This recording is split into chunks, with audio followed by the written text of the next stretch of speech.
যে দোয়াটি আল্লাহ রাব্বুল আলামিন নিজেই শিক্ষা দিয়েছেন, সেই দোয়াটি পাঠ করলে আপনি টাকা পয়সা রাখার জায়গা পাবেন না। আল্লাহ রাব্বুল আলামিন আপনাকে অনেক সম্পদের মালিক বানিয়ে দেবেন। আল্লাহ রাব্বুল আলামিনকে যদি আমি একনিষ্ঠভাবে দৃঢ়তার সাথে বিশ্বাস রেখে যদি ডাকতে পারি, আল্লাহ রাব্বুল আলামিন অবশ্যই আমাদের ডাকে সাড়া দিবেন।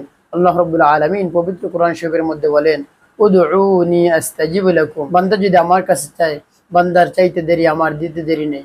এই জন্য আল্লাহ রাব্বুল আলামিনের কাছে যদি আপনি ভালোভাবে চাইতে পারেন, চাওয়ার মতো, অবশ্যই আল্লাহ রাব্বুল আলামিন আপনার সব ধরনের চাওয়া পাওয়া পূরণ করে দেবেন। আপনি যদি শেষ রাতে তাহাজ্জুদের সময় যদি উঠে আল্লাহ রাব্বুল আলামিনের কাছে কান্নাকাটি করতে পারেন, আল্লাহ রাব্বুল আলামিন শেষ রাতে প্রথম আকাশে এসে মানুষকে ডাকতে থাকে, আলা মিন মুস্তাগফিরিন ফাগফিরা, কে আছো গুনাহগার, আমার কাছে মাপ চাও, আমি মাফ করে দিব। তার কারণ হলো আমার নাম হলো গফফার গফুর, আমি সকলকে মাফ করে দিই। যত বড় অপরাধী হোক না কেন, আমি সকল ধরনের অপরাধীকে ক্ষমা করে দিই। আমার কাছে যদি বান্দা পাহাড় সমান পরিমাণ গুনাহ নিয়ে চলে আসে, আমি মাফ করে দিই। তার কারণ পাহাড়ের কোনো ভ্যালু আমার কাছে নেই। বান্দা যদি আমার কাছে বালু রাশি কোনার পরিমাণ যদি আমার কাছে গুনাহ নিয়ে আসে, আমি সেই গুনাহ মাফ করে দিই। তার কারণ বালু রাশির আল্লাহ রাব্বুল আলামিনের কাছে কোনো দাম নেই। যদি তোমার গুনাহ সাগরের ফেনা পরিমাণ হয়, তাহলে আমি মাফ করে দেই। তার কারণ সাগরের ফেনার আমার কাছে কোনো দাম নেই।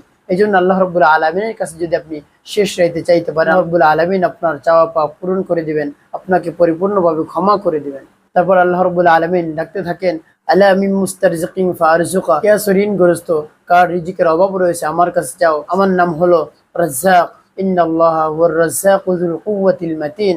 আল্লাহ রাব্বুল আলামিন বলেন, আমার কাছে চাও, আমি সব ধরনের রিজিক তোমাকে দান করব। আল্লাহ রাব্বুল আলামিন আরো বলেন, আলা মুবতালান ফাহুয়া আফিয়া, কে আছো রোগে আক্রান্ত, আমার কাছে চাও, আমি তোমার সেই রোগ থেকে মুক্তি দান করে দেব। তুমি ডাক্তারের কাছে দৌড়াতে দৌড়াতে ক্লান্ত হয়ে গেছো, হাঁপিয়ে গেছো, আমার কাছে তুমি চাও, আমি তোমার সব ধরনের রোগ ভালো করে দেব, রোগ থেকে চিরস্থায়ী মুক্তির ফয়সালা আমি করে দেব। আলা কাযা আলা কাযা হাত্তা ইউতলা আল ফাজর। আল্লাহ রাব্বুল আলামিন এভাবে বান্দাদেরকে ফজর পর্যন্ত ডাকতে থাকে। আল্লাহ রাব্বুল আলামিন শেষ রাতে এইরকম ভাবে প্রথম আকাশে এসে বান্দাদেরকে ডাকতে থাকে। তাই আপনি যদি শেষ রাতে আল্লাহ রাব্বুল আলামিনের কাছে কান্নাকাটি করতে পারেন, সব ধরনের আশা আকাঙ্ক্ষা আল্লাহ রাব্বুল আলামিন পূরণ করে দিবেন। আল্লাহ রাব্বুল আলামিন বলেন, ওমিনাল লাইলি ফাতাহাজ্জাত বিহি নাফিলাতাল লাক আসা আন ইয়াবআসাকা রাব্বুকা মাকামান মাহমুদা। কেউ যদি তাহাজ্জুদের নামাজ পড়ে আল্লাহ রাব্বুল আলামিনের কাছে চাইতে পারে, আল্লাহ রাব্বুল আলামিন তার সব ধরনের মনের নেক আশা পূরণ করে দেয় এবং সব ধরনের গুনাহ মাফ করে দেন এবং রিজিকের অভাব দূর করে দেন এবং সব ধরনের অসুস্থতা দূর করে দেন। যে দোয়াটি আল্লাহ রাব্বুল আলামিন নিজেই শিখিয়ে দিয়েছেন, সেই দোয়াটি হলো বিসমিল্লাহির রহমানির রহিম, রব্বানা আতিনা ফিদ দুনিয়া হাসানাতাও ওয়া ফিল আখিরাতি হাসানাতাও ওয়া কিনা আযাবান নার। আয়াতের অর্থ হলো, হে আমার রব, আমাকে দুনিয়া ও আখিরাতে যত ধরনের কল্যাণ রয়েছে সব ধরনের কল্যাণ দান করুন এবং আমাকে জাহান্নাম থেকে মুক্তি দান করুন।